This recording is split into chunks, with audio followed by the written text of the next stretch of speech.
Bonjour, bonjour. Salut. Eh bien, bonjour, chers abonnés. Nous voici chez Loïc Franzen avec son papa Patrick, qui nous ont contactés pour faire un petit portrait. Vu qu'on est le deuxième week-end du mois de juin, c'est la fête des pères. Loïc nous a contactés parce que c'est un petit cadeau qu'il voulait faire à son papa. Donc voilà, je vais m'installer dans le salon, comme si j'étais chez les membres, mais je ne suis pas. Installe-toi. Merci beaucoup. Voilà, donc, encore une fois, le hasard fait bien les choses. Le pilote à gauche, le copilote à droite. C'est un pur hasard. Mais on va passer à la présentation. Loïc, malheureusement, le privilège de l'âge, on l'oublie un petit peu. On est europilote, c'est comme ça dans le sport auto. Donc Loïc, petite présentation. Et ben voilà, comme tu l'as dit, donc je m'appelle Loïc, j'ai 28 ans. J'ai commencé, je vais dire, le sport moteur à mes 14 ans, donc ça remonte déjà. Et alors j'ai commencé par le karting, tout bêtement. Donc pour t'expliquer, en fait, je ne devais pas du tout faire du karting. On était censé aller à la patinoire parce que j'avais très peur du sport moteur. Et coup de chance pour mon papa, je vais dire, justement la patinoire allait fermer, donc là il me propose d'essayer un karting. J'avais un peu peur, j'avais jamais fait ça. Et alors on va au RKI à Griffigny, l'ancien RKI, où là ben, on y va faire juste un tour d'une demi-heure comme ça, personne sur la piste, je roule tout seul. Et il y avait un monsieur qui était là, qui me voit rouler en fait. Il me suit, il me regarde rouler, tout ça. Je fais ma demi-heure. Et puis la demi-heure terminée, il vient trouver mes parents pour dire, ben voilà, je l'ai vu rouler, il se débrouille pas trop mal pour une première. Moi je vais donner des cours tous les mercredis ici. Est-ce que ça vous intéresserait? Moi forcément je suis partant, le premier à dire oui, j'avais pris goût directement. Mes parents réfléchissaient un peu en disant, ouais, on va voir. Et finalement, j'ai commencé tout bêtement, comme ça, tous les mercredis à aller au karting à Griffigny. Et puis je suis rentré dans la team en fait, du RKI. Et on a commencé tout doucement les courses, où on se débrouillait vraiment pas trop mal. Et donc là, il y a un monsieur qui vient et qui me dit, l'année prochaine, si tu veux faire les 24 heures de peine avec nous en karting, pas de souci. D'accord. Je vais dire coup de chance pour moi.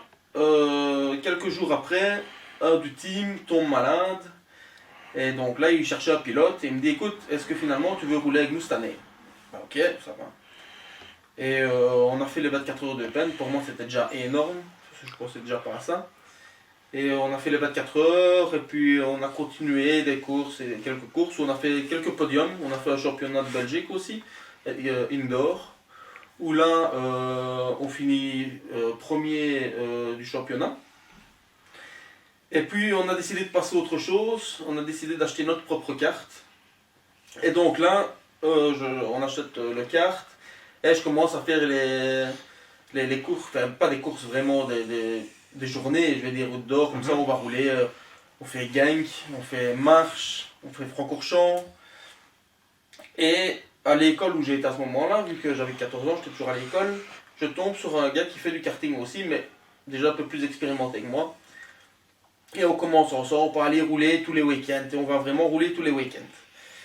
Et alors, ce garçon-là avait une team, c'était le Favas Racing Team, et lui décide d'acheter une voiture. Donc lui, il passe à la voiture. Nous, on réfléchit un peu, enfin surtout mon papa. Et quand tu réfléchis bien, si tu veux monter vraiment haut en karting, finalement, ça revient aussi cher que les petites catégories en voiture. Le matériel est cher aussi en karting. Voilà, c'est ça, c'est ça.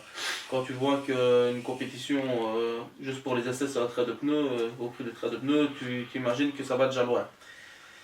Et il me propose de venir faire des incentives, c'était une Honda Civic première génération, et il me propose de venir rouler avec lui aux essais, donc on fait Zolder et Francorchamps. Mais vraiment pour le plaisir comme ça. Et l'air de rien, je vais dire, lui comme moi, on se démerde vraiment pas mal dans les chronos. On fait des bons chronos. Et on voulait plus en fait. On voulait une course. On voulait une course. Mais il fallait qu'on reste dans le budget. Et donc pour rester dans le budget, mon papa commence à regarder. À ce moment-là, j'avais 16 ans. Et on tombe sur une 2 chevaux. Un gars qui cherche un pilote pour rouler aux 24 heures 2 chevaux. Donc là, déjà, tu te dis, c'est pas une course d'une heure, tu pars sur un Ouais, c'est ça. 24 heures 2 chevaux, tu vois. Une course besoin de balle. Et comme toute personne, sur le circuit de Spa-Francorchamps, donc tu te dis, waouh, c'est le plus beau circuit. Et donc ici, il propose, en fait, il me dit, ben voilà, je vais aller faire des essais à Mété. Est-ce que tu veux venir voir? Donc, on y va. Il me dit, voilà, est-ce que tu veux venir comme passager sur la 2 chevaux? Parce que, encore une fois, comme je dis, quand tu es jeune, une 2 chevaux, ça reste la vieille petite voiture qui avance pas. Et à ce moment-là, il y a plusieurs catégories en 2 chevaux. Hein, donc nous, on était en amélioré. C'était avec le Piga Racing Team. Je fais 2 tours comme passager. Et puis il me dit, est-ce que tu veux essayer l'auto? Bah, à 16 ans, quand on te propose d'essayer une voiture comme ça, Tu dis ok. non. Voilà, tu dis non, non, ça va trop vite, je ne veux pas, je n'aime pas ça. Et alors, ici, ben, je fais les quelques tours au circuit. Et je fais de bons chronos. Je me débrouille vraiment pas mal. Et il me dit, ben voilà, il va trouver mon papa et il lui dit, écoute, il se débrouille pas trop mal. Si ça t'intéresse, voilà, nous on va faire les 24 heures de Francorchamps, 2 chevaux, est-ce que ça t'intéresse? Et alors, mon papa ben, dit, ok. Et là, on part vraiment dans le monde de la 2 chevaux. Je commence les 24 heures. Petit point qu'on ne savait vraiment pas. Un jour, il y a un Radio Contact qui me sonne, comme ça. Moi, j'étais à l'école, hein, donc je ne prenais pas. Et en fait, on ne le savait absolument pas. J'étais le plus jeune pilote à ce moment-là, en 2 chevaux. Ah. Ouais, j'étais le plus jeune pilote. Donc, quand tu as 16 ans, que tu dis ça, tu es tout heureux. Évidemment. On fait les 24 heures et on continue. On fait tout le championnat en fait.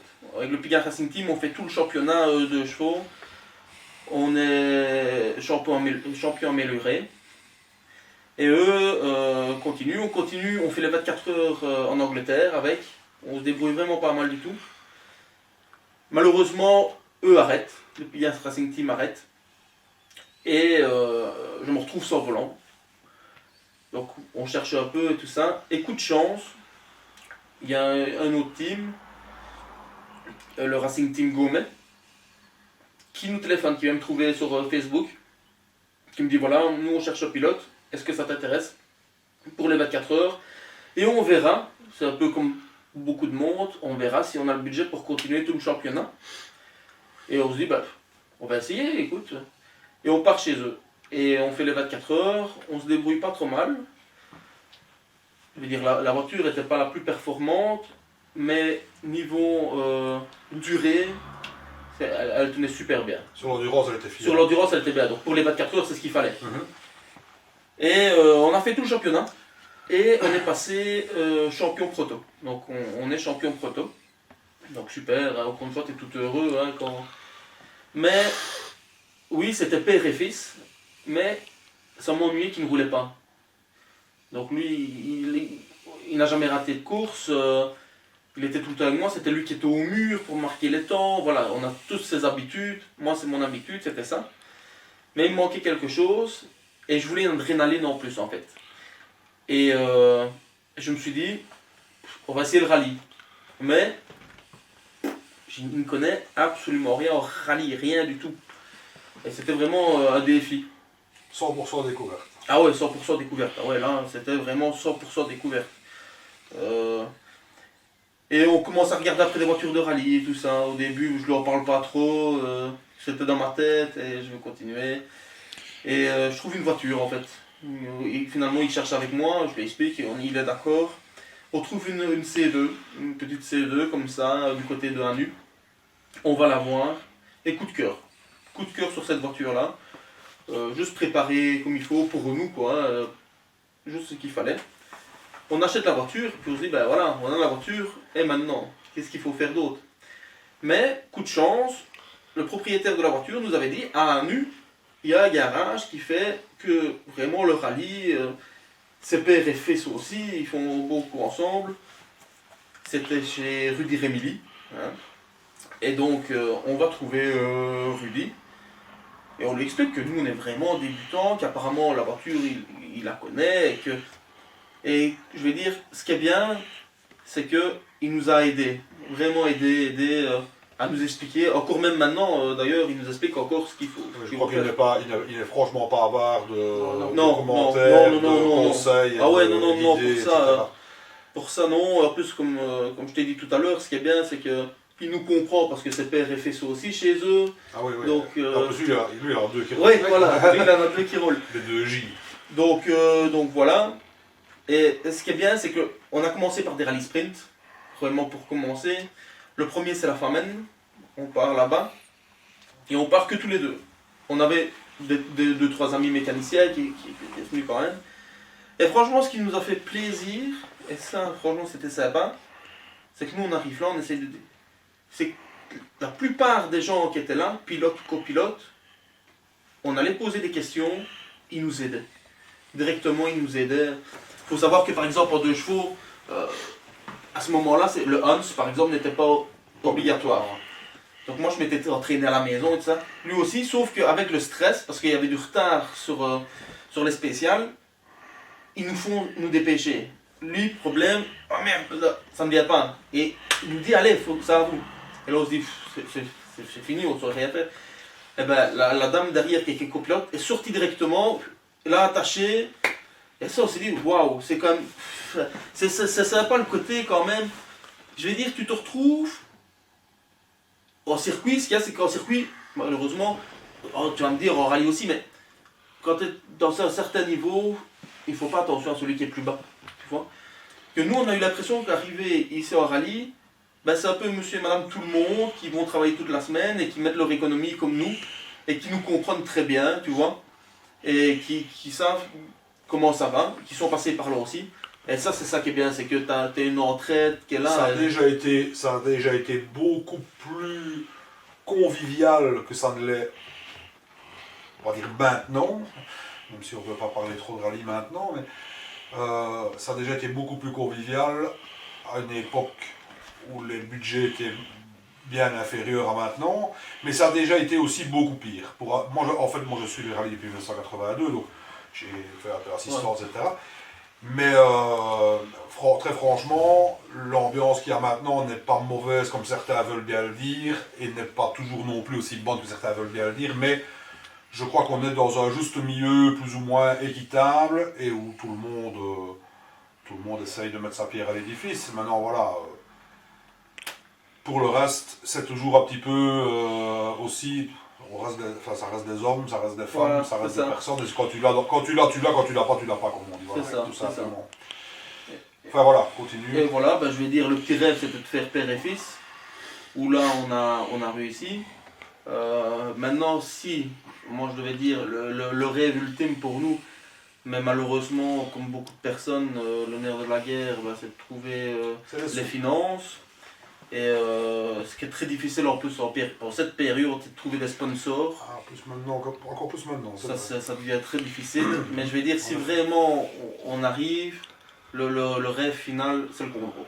Une fois qu'on aura dit qu'on aura réussi à faire le Condro, parce que le rallye du Condro ici, ça reste quand même le rallye, quoi. Voilà, on va tous voir le rallye du Condro. Et ça, pour moi, ce sera vraiment le défi final à réussir, c'est le Condro. Moi, je suis né sur la spéciale de Marnave, j'habitais sur la spéciale de Marnave. Le Condro, ouais, voilà. Ça fait partie de mon ADN. Que nous, on roule aussi pour une association. Ah oui, au fait, c'est vrai, c'est ça que je voulais en venir, Voilà. en fait, excuse-moi. Nous, on roule pour l'association Dessine-moi un rêve. Donc en fait, j'essaye de faire un maximum, selon les moyens, de faire plaisir à tous les enfants malades ou qui ont moins de chance. Et donc, ce que je veux dire par là, c'est que on a la voiture de rallye et on a une petite Mazda MX-5 qui était préparée pour rouler tous les jours, mais qui était préparée pour le circuit en même temps. Et donc, si maintenant il y a des personnes, je sais qu'on n'est pas très haut, mais que s'il y avait même des enfants qui veulent venir s'asseoir dans la voiture, je sais bien que tout enfant aime bien faire un petit tour et tout ça, qu'il n'y a pas de problème en fait. Nous, on est là aussi on est là pour tout le monde. Donc, on essaye de faire plaisir, entre guillemets, comme je dis, il y a les gens qui pourraient faire pour plaisir, en fait, vraiment à réussir à faire quelque chose plus facile que nous. Mais je sais que malheureusement, il y a des gens qui sont encore plus dans la difficulté et qui ont moins de chance que nous.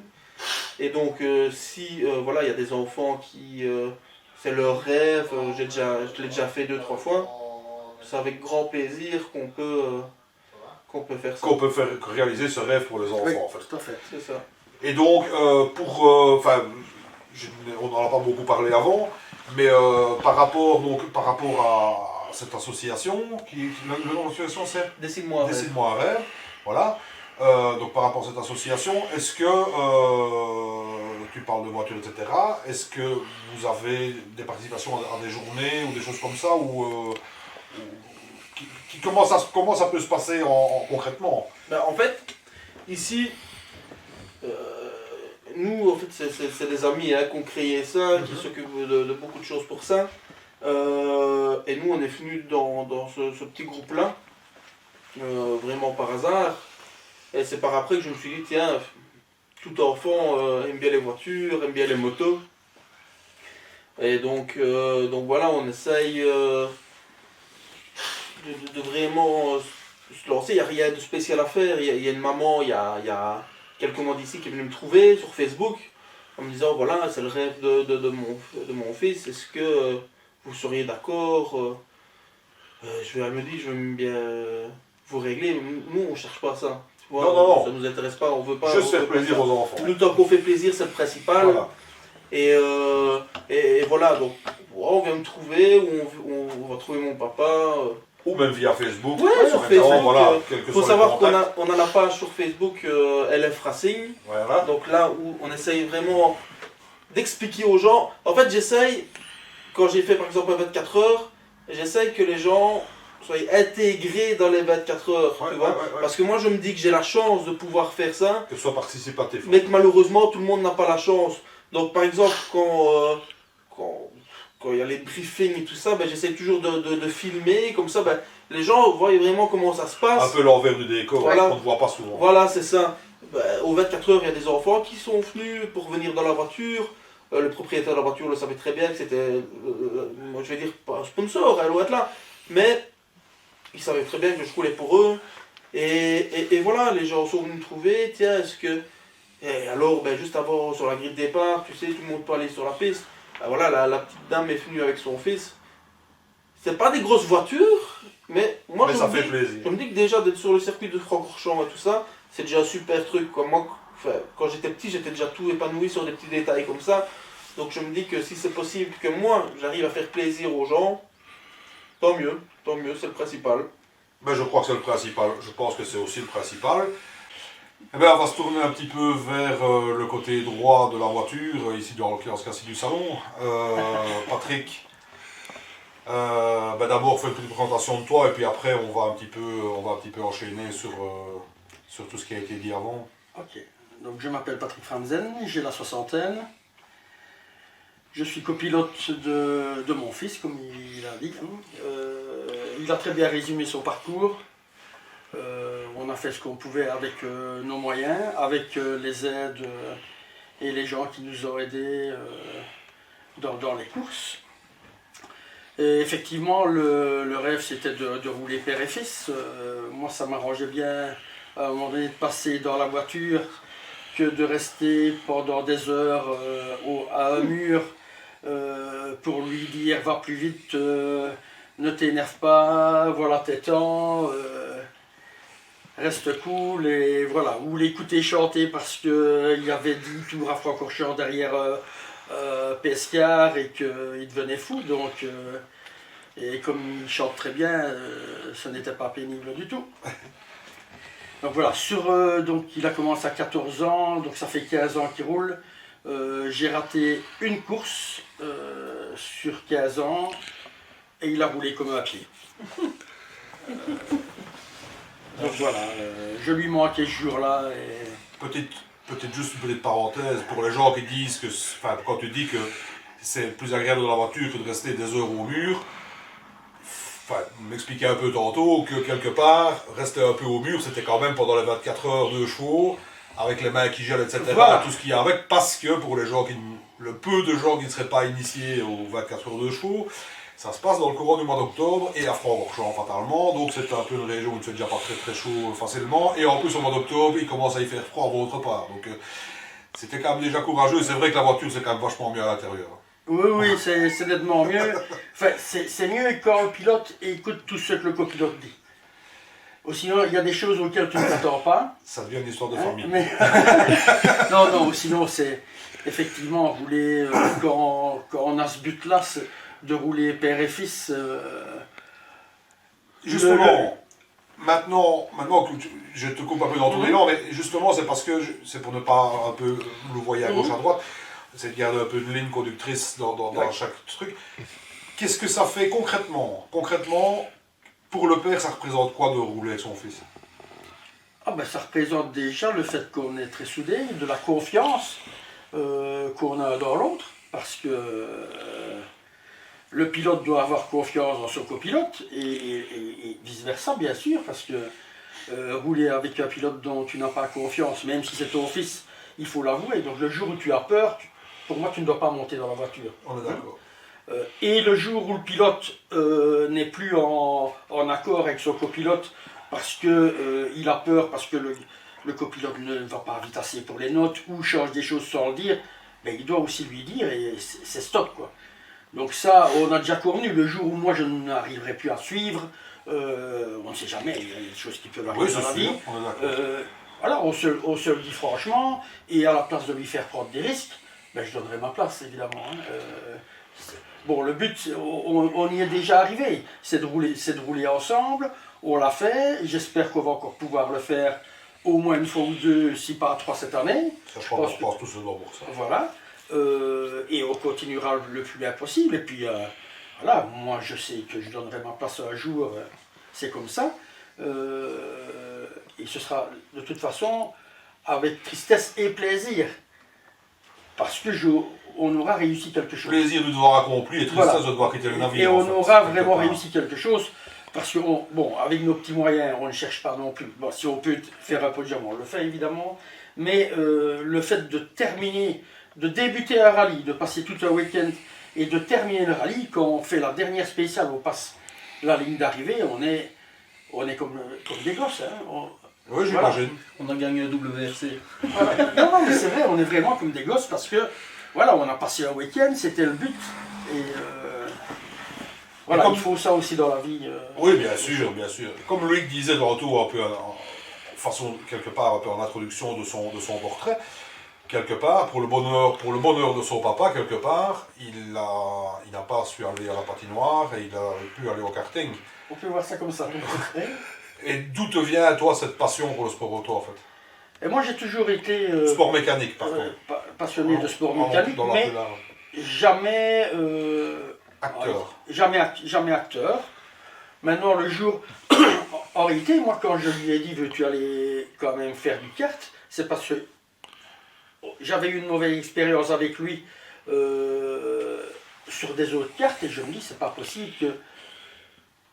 il faut que je le fasse réessayer. Il y a quelque chose qui n'a pas été là. » et donc il avait une certaine appréhension la première fois qu'il est remonté au RKI, mais après la demi-heure, c'est lui qui m'a demandé, donc le monsieur de Francorchamps là est venu me trouver, mais après c'est lui qui m'a demandé, on reprend une demi-heure, donc voilà, sans que je lui dise, tu veux reprendre une demi-heure, c'est lui qui est venu me demander. La passion était communiquée. Voilà. En fait. Et puis alors il m'a dit, ben, ce serait bien qu'on vienne tous les mercredis, mais au départ c'était un but de, allez, une sortie, pour qu'il aille faire du kart, et allez, les premières semaines, je ne pensais pas vraiment à faire des courses et à faire tout ça pendant actuellement 15 ans. Quoi, oui, et être encore dedans maintenant. Et encore être dedans maintenant, voilà, donc... Mais pardon, en amont de ça, en amont du fait de la patinoire, etc., tu étais quand même passionné de sport mécanique, oui, avec mon frère, on allait sur des rallyes, on allait... aux 24 heures de Francorchamps quand c'était les BMW Luigi. Oui. Hein, voilà, ça aussi c'est des trucs, qui marquent. On va faire notre petite parenthèse de vieux, parce que tu as 60, moi j'ai plus de 50 ans, donc on a quelques... On va laisser un peu le jeune sur le côté quelques minutes, on va faire notre petite parenthèse. Les deux vieux du moped dans le... Oui, mais c'est ça. Mais on passait les nuits là dans des tentes, c'était... Voilà. La passion, quoi. Oui, c'est la passion. On fait de la moto ensemble aussi. Moi, j'ai commencé à rouler en moto à 16 ans Je roule toujours. Donc voilà, c'est une passion. Et j'ai jamais poussé mes enfants à faire ce que moi j'avais envie, parce que ce n'est pas. Mais voilà, on a la même passion et quelque part c'est tant mieux. Ça Voilà. tant mieux. Bon, on va retourner un peu du côté de la jeunesse, on va rajeunir un petit peu l'après-midi. Loïc, je vais te poser la même question qui évidemment, la réponse sera. Il y aura des similitudes dans la réponse, mais les sentiments d'un, c'est pas toujours les sentiments de l'autre, donc il y a peut-être des choses que tu vas peut-être exprimer différemment, mais rouler avec son papa, c'est quand même pas courant déjà de 1, et de 2, c'est particulier. Je veux dire, c'est en général on roule, enfin en général, beaucoup de gens roulent avec un pote, avec un voisin, que sais-je, ou avec quelqu'un qu'on a rencontré sur une course ou quoi, mais rouler avec son papa, c'est pas courant, il n'y a pas des dizaines d'équipages chaque saison qui roulent comme ça. Qu'est-ce que toi, en tant qu'homme, qu'est-ce que ça te procure comme sentiment en fait? C'est surtout une fierté en fait. C'est une fierté parce que, voilà, quand j'en parle autour de moi, j'entends beaucoup d'amis et de connaissances qui me disent c'est génial parce que j'aurais pu faire ça avec mon père, je l'aurais fait. Donc pour ça, je suis super content parce que je me dis que c'est une fierté dans le sens où j'ai réussi déjà quelque chose. Donc j'ai déjà réussi à, entre guillemets, réaliser un petit rêve, quoi. Parce que c'était quand même un peu son rêve à la base, de faire vraiment quelque chose père et fils. Et moi, c'est venu juste après, je vais dire, de réaliser ça. Et non, c'est une fierté. En plus, ce qui est bien, c'est que, je veux dire, on se connaît sur les bouts des doigts. Donc, l'avantage, c'est que moi, je vais m'énerver, c'est lui qui va me calmer, et vice-versa. Étonnamment, il y a une complicité qui se fait que peut-être tout le monde n'a pas. Ici, c'est ça qui est bien, c'est la complicité en fait. De un, la fierté d'avoir réussi ça, et le plus longtemps possible, je l'espère. Et de deux, c'est une complicité en plus. Et puis voilà, c'est quelque chose que. C'est notre moment à nous. Voilà, comme on dit, moi j'ai une soeur, il y a ma maman, il y a ma fille, mais elles le savent très bien, quand c'est le rallye, c'est notre week-end à nous. Et voilà, on reste que tous les deux et on fait vraiment le moment père et fils. Et ça, voilà, on est très fort famille, on est très très fort famille. Et c'est vraiment une fierté d'avoir ce moment-là, de te dire que voilà, quand tu entends beaucoup de personnes qui te disent qu'elles auraient bien voulu faire ça, de dire que toi, tu as réussi à faire ça. Voilà, tu as réussi au moins à faire ça. Et sinon, au niveau des repas de famille et tout ça, c'est pas trop compliqué de tout le temps brever tout le monde d'anecdotes de rallye et des choses comme ça. On ne vous dit pas parfois d'aller manger dans la cuisine pour que les ôter la paix, par exemple. Non, ça va, parce que je vais dire qu'on a quand même la chance, à part ma soeur, mais je veux dire, on a quand même la chance que ma maman, comme ma compagne, soit fanat aussi en fait. Elles sont dans le sport moteur. Donc voilà, à chaque course que j'ai faite, elles étaient là, voilà, elles ont toujours été présentes. Donc voilà, elles le savent très bien. Donc je vais dire que j'ai cette chance-là. Maintenant j'essaye tout doucement d'habituer ma fille aussi pour plus tard, tu vois. Mais oui, j'ai déjà entendu quelque chose tantôt, qui me reste dans le coin de l'oreille, j'allais en parler après, mais j'ai déjà entendu quelque chose. Mais voilà, tu l'as bien vu chez moi qu'il y a 2-3 voitures, oui, c'est ce qu'il faut pour l'habituer, ouais, voilà, même pour l'habituer. Mais maintenant, c'est comme je dis, hein, c'est comme dans tout, je pense qu'il faut obliger personne. Non, bien sûr. Mais c'est un peu comme lui. Tu espères toujours que ça va. C'est l'expression que tout le monde connaît, qu'on espère qu'elle va se perpétuer, les chiens ne font pas des chats. Voilà, c'est ça. En fait. Mais voilà. Non, franchement, voilà, c'est ça qui est bien, c'est qu'on est tous dedans. On est aidés. C'est ça qui est bien, c'est qu'on est aidés, que ce soit ma compagne ou ma maman. Elle nous aide vraiment à continuer. Parce que on peut pas dire que c'est comme certains pilotes où eux, c'est hop, comme ça, et on fait une course. Non, nous, malheureusement, c'est réfléchi. Ça doit se préparer. On met nos petits sous de côté pour réussir à faire un rallye. Et voilà, c'est ça que nous, ici, comme je dis, on fait même un rallye sprint. Comme il a dit, on passe la ligne. C'est comme je t'ai dit, c'est comme si on gagnait un WRC parce qu'on a la fierté d'avoir réussi à faire quelque chose, quoi. Et c'est des petites choses comme ça que pour certaines personnes, c'est habituel. où ça paraît anodin. Voilà, pour eux, c'est... Tout le monde se dit quel est l'avantage, quelle est la victoire de finir 762e au rallye sprint de je ne sais pas quoi. Ouais, voilà. Alors qu'en fait, c'est une fierté déjà immense. C'est déjà quelque part pour connaître évidemment le sport auto aussi bien, voire peut-être même moins bien que vous, mais enfin pour connaître le sport auto, je ne le connais pas de l'intérieur, vraiment intérieur, mais de tout ce que j'entends, et quand on fait des interviews, etc., pour la majorité des pilotes, quand on fait des interviews avant course, et même en circuit, quand on demande est-ce qu'il y a de l'ambition, quelle est l'ambition du rallye, être là à la ligne d'arrivée, être là au podium final en rallye, ou être là à l'arrivée en circuit.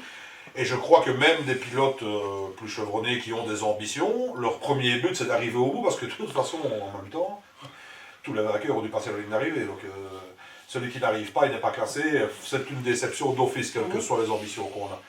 Mais c'est tous les petits points, en fait, c'est les petites choses toutes bêtes, comme je dis, pour certains que c'est vraiment... Même certains qui vont dire, en entendant ça, c'est ridicule, mais pas pour moi. On a fait la famenne, c'est tout bête, mais le petit podium que tu dois monter, où on dit ton nom, par exemple, et puis tu pars sur la spéciale, que tu as des gens pendant que tu roules qui te font signe, ben, tu te dis, t'es personne en fait. Au final, t'es personne, t'es juste un petit team qui essaye d'évoluer comme il peut, qui fait ce qu'il peut pour y arriver. Et puis, t'es là et t'as l'air d'être important parce que t'as réussi à faire quelque chose. Et je trouve ça tellement chouette d'arriver petit à petit à monter comme on peut, d'arriver à faire. Je prends l'exemple, quand on a commencé par la principauté. Hein. Ben, la principauté, déjà on n'aurait jamais pensé faire vraiment un rallye. Et puis on avait demandé à Rudy Rémili pour une assistance. On s'est dit, wow, on a vraiment l'impression d'être des pilotes parce qu'on arrive, tu rates ta voiture, ils sont là, paf, paf, ils règlent tout comme ça. Et tu te dis, mais waouh quoi. Ce qui est bien, c'est que, comparé à certains, c'est que pour eux, une assistance c'est tout bête. Que pour nous, on a réussi à avoir une assistance. Ben, les petits détails comme ça nous rend heureux en fait. Tu vois, c'est ça qui est chouette. Tu es un peu finalement dans ce qu'on pourrait peut-être appeler la vraie vie du rallye, quelque part. Peut-être. Quelque part. Et enfin, je disais tantôt, moi j'ai fait quelques fois assistance aussi, enfin pendant plusieurs années j'ai fait assistance aussi. Pour te dire, moi j'ai arrêté de faire assistance quand on a été obligé de rester en assistance fixe, qu'on n'a plus pu faire assistance toutes les spéciales ou toutes les deux spéciales comme c'était, et comme c'est encore le cas où les gens de boucle à Bastogne par exemple.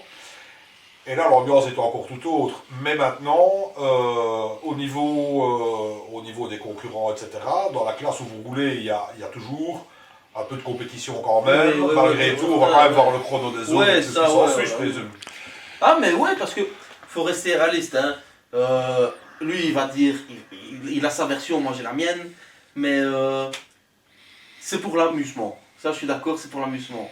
Mais une fois que je vais dire que j'ai mon cul dans le baquet, j'oublie l'amusement en fait. C'est pour s'amuser, mais là, tu joues quand même. Tu joues pas la gagne parce que tu sais que tu n'y arriveras pas, parce que tu as des personnes qui sont meilleures au niveau pilotage, qui ont des voitures plus performantes que toi.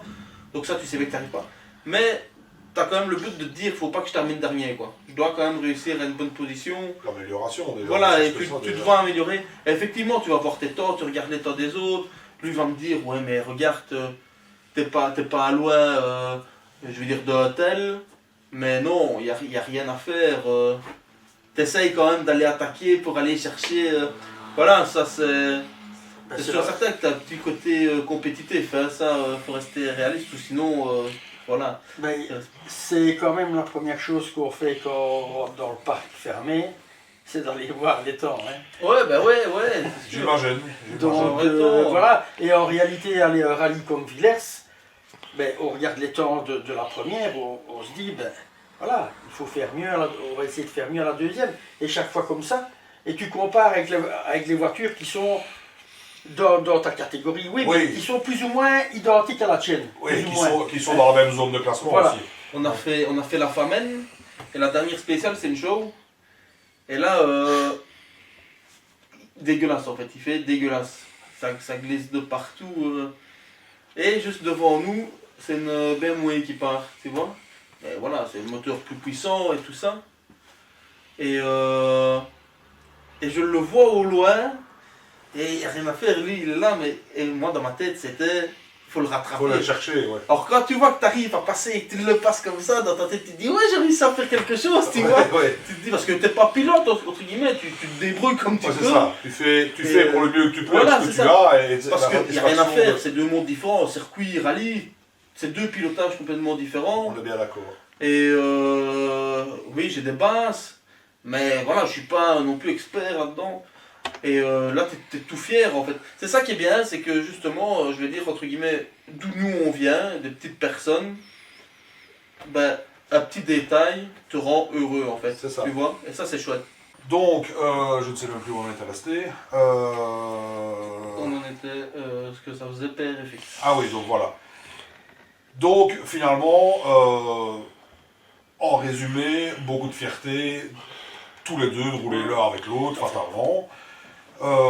Et alors, même pas de course au résultat, donc on en était là, pas de course au résultat, malgré tout, quand même un peu d'ambition sur l'épreuve en elle-même, et pas trop en arrivant finalement, quelque part. On arrive Ouais, ouais. détendu, et puis alors on voit parfois d'aller gratter la dernière seconde pour gagner une place. Voilà, c'est ça, c'est ça. On y va, je veux dire, on part faire un rallye sans objectif. Si, l'objectif de terminer la course, d'essayer, je dis bien d'essayer, et ça on sait jamais le dire, de rien casser. Mais voilà, on n'a pas un objectif bien précis de dire on va y aller pour faire un podium ou quoi que ce soit. Non, ça c'est pas vrai, on n'est pas à ce niveau-là, je sais pas si on y sera un jour, mais de te dire déjà que tu arrives à faire un rallye, je pense pour moi c'est déjà une belle victoire. Maintenant, tu as parlé tantôt d'un objectif, on peut peut-être même parler, enfin, de ce que j'en entends des pilotes, entre parenthèses, amateurs, de la région. Tu parlais tantôt du rallye du Cours-Droit. C'est vrai que le rallye du Cours-Droit, c'est un petit peu une institution, c'est un petit peu, pour les gens du coin, c'est un peu THE rallye de l'année. Est-ce que tu te représentes, toi-même, est-ce que tu te représentes ce que ça représente vraiment de faire un rallye du Cours-Droit? C'est ça que je me dis que ça reste un rêve en fait, hein, parce que je suis pas sûr d'y arriver, parce que j'en discute avec des gens qui l'ont déjà fait, effectivement quand on entend le budget qu'il faut, déjà c'est déjà un bon budget. Pourtant on essaye de mettre notre petit sou de côté, de travailler le plus possible pour ça, mais non, c'est pour... Je vais te dire, je sais pas si j'y arriverai un jour, hein, faut rester réaliste, parce que ça reste quelque chose, c'est la course, c'est vraiment le plus gros point pour moi. C'est vrai, nous on va tous les vendredis pour voir un peu au parc ce qui se passe. Tu comprends bien que t'es pas dans le même monde, hein, faut rester réaliste, t'es pas dans le même monde, à part 2-3 qui sont là, on discute avec eux. Mais voilà, on le sait très bien, sans sponsor on n'y arrivera pas, ça c'est sûr et certain que de toute façon, comme je le dis, de toute façon je voudrais pas le faire maintenant, même si j'avais le budget je voudrais pas le faire maintenant parce que je me sens vraiment pas assez expérimenté pour m'attaquer à ça, aucun des deux je pense, donc on voudrait pas, et ça reste vraiment peut-être quelque chose qu'on fera une fois dans 10 ans, on sait pas, mais voilà, bah, si dans 10 ans ce sera encore possible pour toi. Si, d'ailleurs, toi qui connais un petit peu fatalement, bah, il y a quand même des années d'écart. Pour toi, qu'est-ce que ça représenterait de pouvoir faire le Condro, justement? Ça représenterait quoi? C'est un but, c'est un objectif? Ce serait le truc ultime pour nous. Hein, Bon, je pense que c'est... Maintenant, c'est le plus gros rêve que lui peut avoir, c'est de participer un jour au Condro. Et oui, si c'est ensemble, ce serait bien, mais moi j'espère qu'on le fera un jour, mais même si moi je ne le fais pas, j'espère qu'il arrivera vraiment à faire ça un jour, quitte même à, s'il réussit à trouver un budget, peut-être louer une voiture, pas faire ça avec une voiture à nous, avoir une assistance, on peut rêver, les rêves sont permis. Bien sûr, il ne coûte rien. Voilà. Donc, mais si on peut le faire ensemble, ce serait... je crois qu'après ça, je peux m'arrêter. Donc voilà. Écoute, moi je vais déjà te souhaiter de pouvoir le faire avant d'arrêter. Ce sera Voilà. déjà, comme on va dire, dans ce sens-là, c'est peut-être plus juste. Oui, quelque tout part. à fait. Parce que maintenant, imagine que tu as un gros sponsor l'année prochaine, tu me le fais, il sera peut-être pas d'accord que tu arrêtes. C'est possible aussi.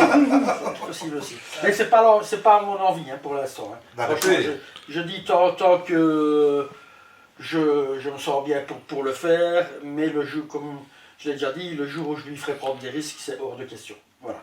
Ça, c'est une chose qui est établie et je n'en changerai pas. Bien sûr, on peut comprendre. J'allais justement en venir un peu à ça pour revenir un petit peu plus sur le sujet qui vous occupe tous les deux au niveau, et qui nous occupe nous aussi au niveau de l'interview évidemment. Cette relation père-fils dans la voiture, c'est une chose, mais il y a quand même une relation pilote-copilote. Est-ce que, je veux dire, est-ce que un, je ne vais pas dire n'intervient, mais est-ce qu'il n'y en a pas un qui prend le pas sur l'autre dans la voiture, plus que dans la vie, fatalement, quelque part? Non, étonnamment, ce qui est étonnant, c'est que, on prend l'exemple en rallye, je suis fort compétitif, je suis un très bon râleur aussi, donc forcément, quand j'ai pas l'objectif que je veux, je vais râler. Et ici, c'est lui qui va me calmer si je m'énerve et vice versa. Mais ici, étonnamment,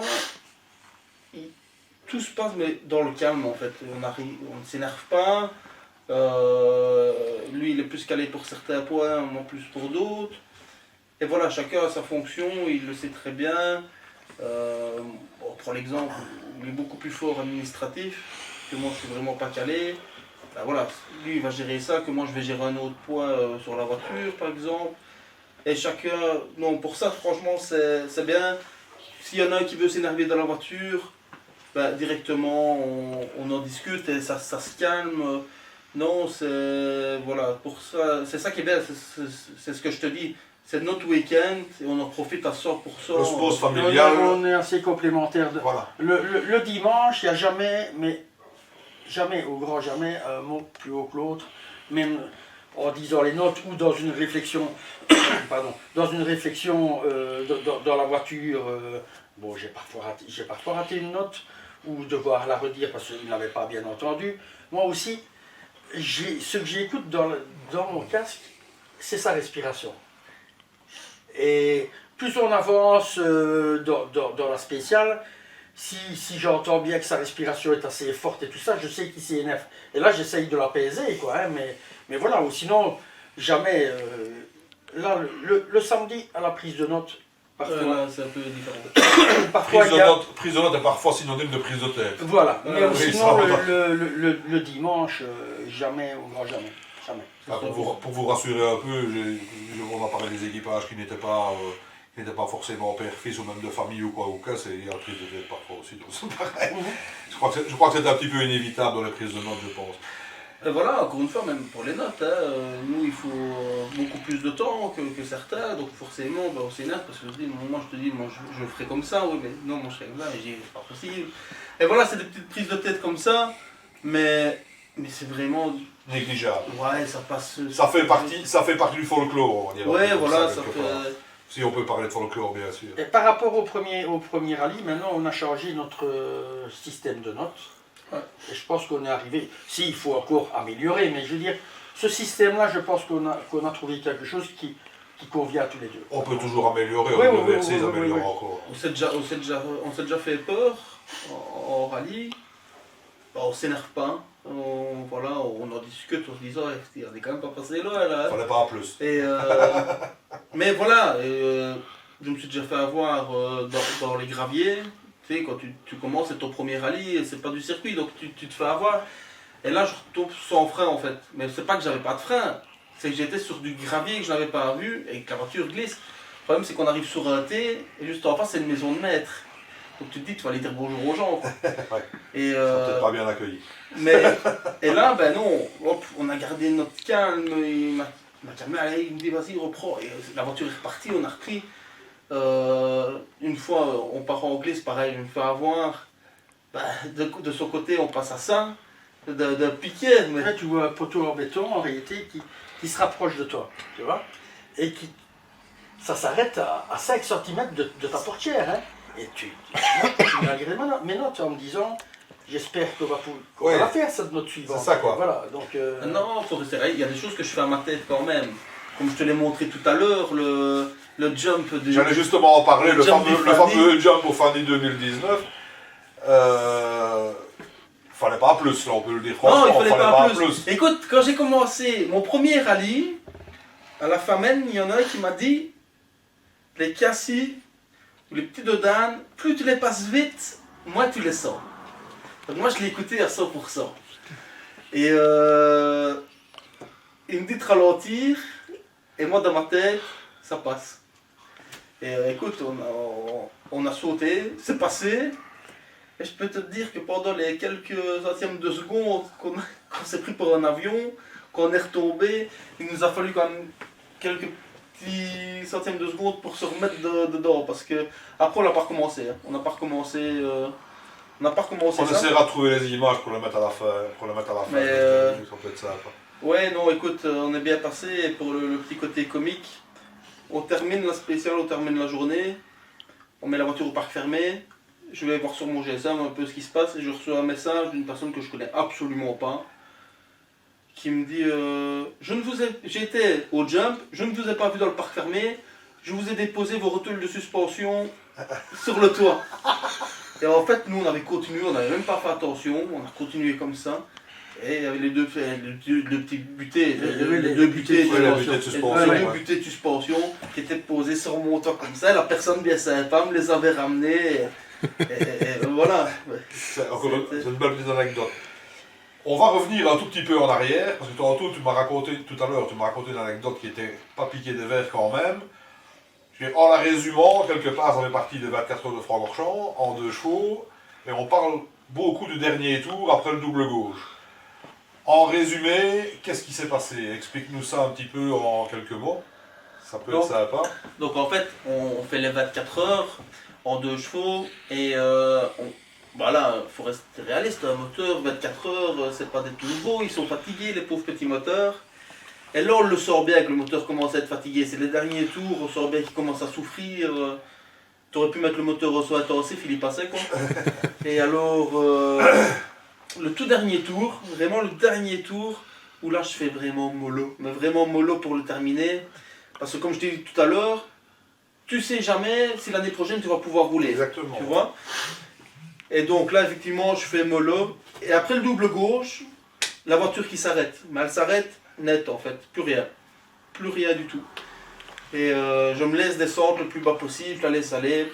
Et là, des commissaires de piste, super sympa, vraiment, mais vraiment très gentil, vient vers moi, on ouvre le moteur, on essaie de regarder, mais rien à faire, il est fini. Il est mort. Donc qu'est-ce qu'on fait? Les autres ont fini leur tour, ils font leur tour pour saluer. Et on remet la voiture sur le circuit. Et il y en a un qui veut commencer à me pousser, pas de chance, derrière, la voiture dépanne avec gyrophare, il a peur, je sais pas, il part. Donc, pas de chance. Mais je voulais absolument la terminer, donc il y a une dépanneuse qui vient et qui commence à me tirer. Et je leur dis, ouais, mais vous n'allez pas passer par la ligne d'arrivée, donc je termine pas. Il dit, non, on peut pas. Ok, ça va. Et on continue le circuit, je suis en pleurs dans mon casque tellement je m'en voulais, il n'y avait rien à faire. La rage, en fait. La rage. Et en fait, juste après la chicane, je fais signe, et coup de chance, il descend de la voiture, il détache la voiture, et il faut, ben voilà. Il n'y a plus personne sur le circuit, tu es tout seul. Si tu veux passer la ligne tout seul, fais-le, mais nous on ne fait plus rien. Ok, ça va. Et je commence à pousser la voiture. Et là, je peux te le dire, comme je te l'ai dit tout à l'heure, la ligne d'arrivée, tu ne le vois pas, mais quand tu pousses, tu le sens, ça monte, ça gratte bien. Et là, je commence à pousser la voiture de toutes mes forces, parce qu'il faut savoir qu'on était en communication radio, malheureusement, juste là, la radio ne passe pas en fait. Donc personne ne sait où je suis, ils vont voir au parc fermé, ils pensent que je suis là, personne, ils se disent c'est pas possible, parce qu'il s'est sorti ou quoi. Et alors, j'ai commencé à pousser la voiture. Et ce qui est bien, c'est que les commissaires de piste qui étaient là avaient fini aussi. Donc ils revenaient sur le circuit pour revenir voir le podium. Et ceux qui étaient juste avant, qui m'avaient aidé, sont venus m'encourager à pousser la voiture.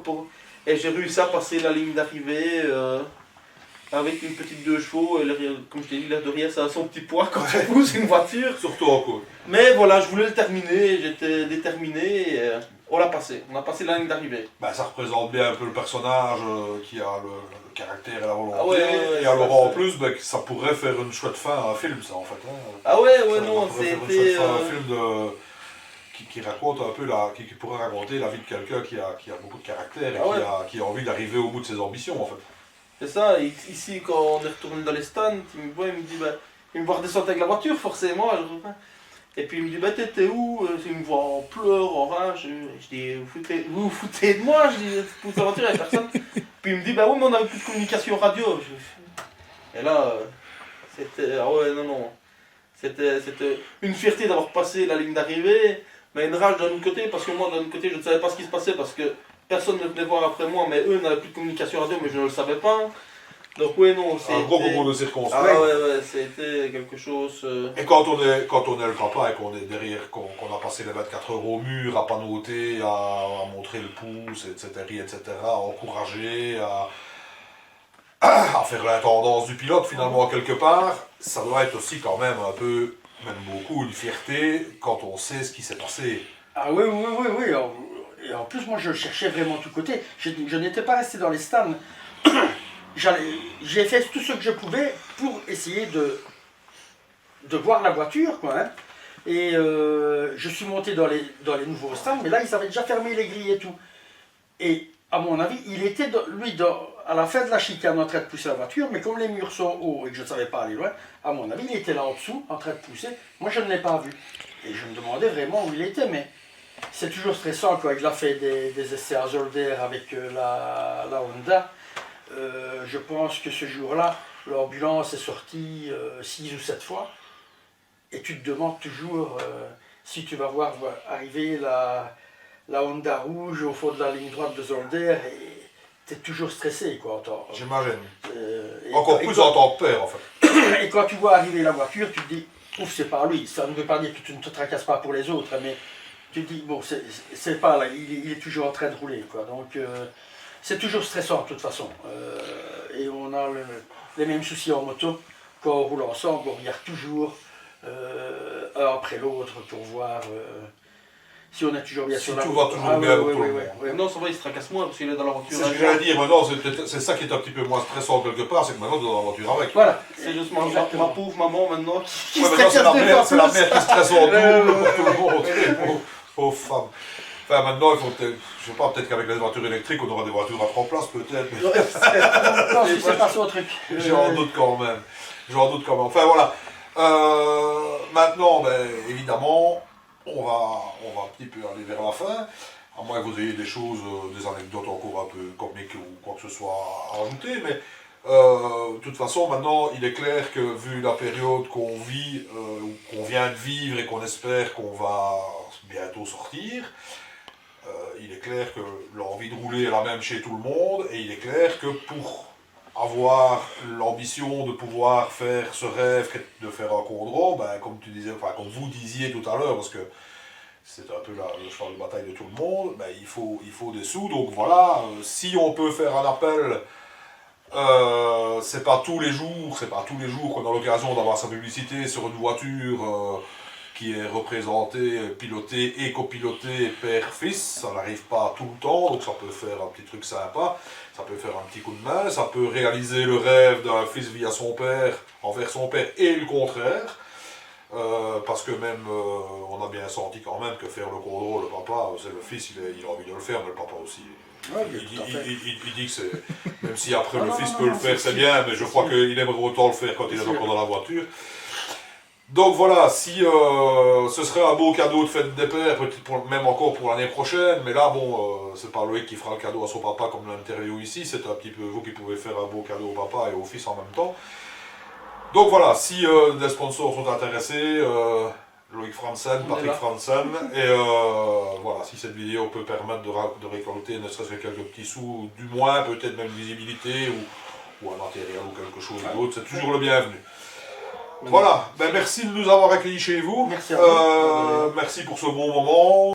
Donc voilà, maintenant pour parler justement d'une ère de la guerre, qui malheureusement est toujours le même. Si ici on va un peu associer les deux quelque part, parce que c'est peut-être intéressant aussi finalement, c'est aussi une bonne pierre à l'édifice quelque part qui peut permettre dans une recherche de sponsor d'avoir un peu de facilité. Donc je crois qu'on peut dire ici que si on veut réaliser un rêve qui sera d'abord le vôtre de pouvoir faire le rallye du Cours-Drôme, je suis persuadé que ce rêve vous allez le partager avec des enfants comme ça, et je peux m'engager sans en avoir parlé avec Michael, mais je pense qu'il est d'accord avec moi, que si vous avez besoin d'un support vidéo, audio pour tout ça, et pouvoir peut-être montrer ce qui est réellement le grand cœur que vous avez, parce que pour faire ce genre d'action, il faut avoir du grand cœur, on est tout à fait disposé pour vous aider sans aucun problème.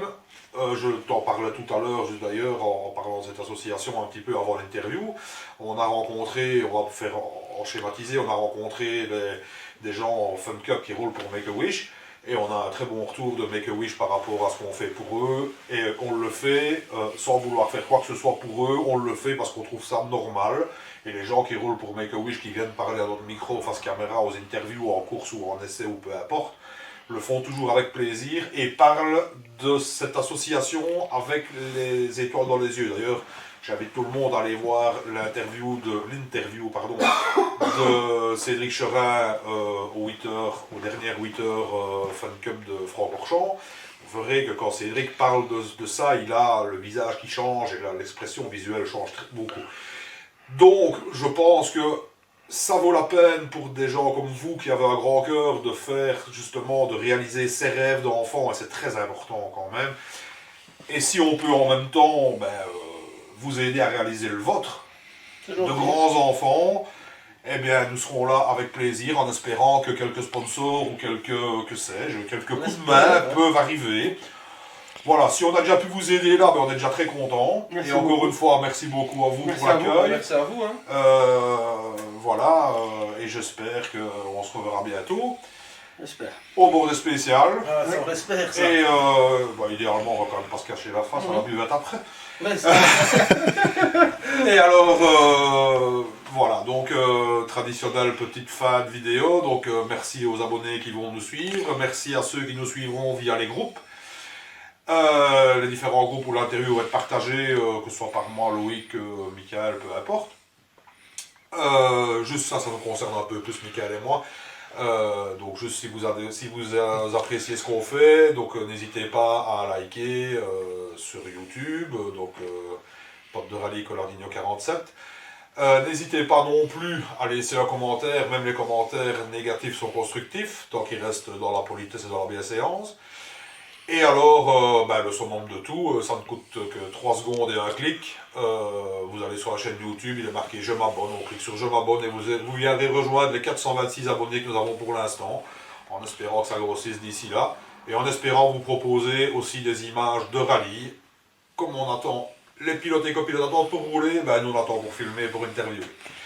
Merci à tous et à bientôt pour de prochaines aventures. Merci, au revoir.